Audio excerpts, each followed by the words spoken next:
Let me ask you about Tom Perkins.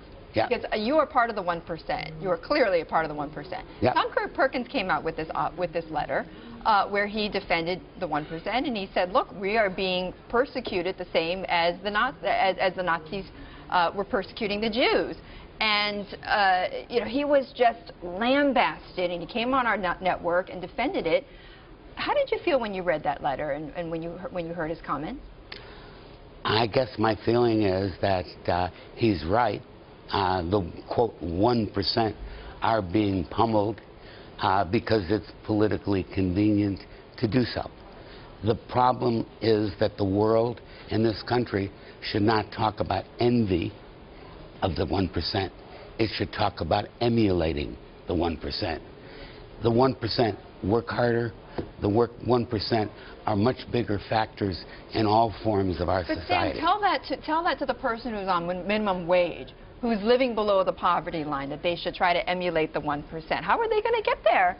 Oh, you know, there's the stories are rampant of people who started with a candy store and took it from there. There are lots of people who have the ambition and have the motivation and have succeeded. I mean, lots of people have come from nowhere and become part of the 1%. But do you feel because you're rich that you're being persecuted? The word persecution is not the right word. Okay. You're being picked on? I think that the politics of envy, the politics of class warfare, are what has separated America from many parts of the rest of the world. And we have benefited dramatically from not having class warfare, from not having envy.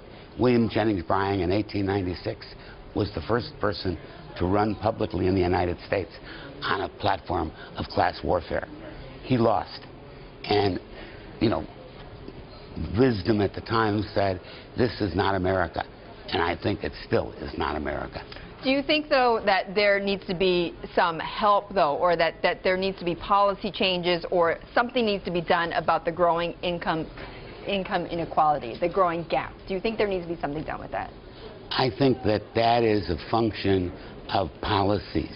And I think that overall, the policies that we passed for the last 50 years, whether it be unfunded Social Security or other issues, have all contributed to this disparity.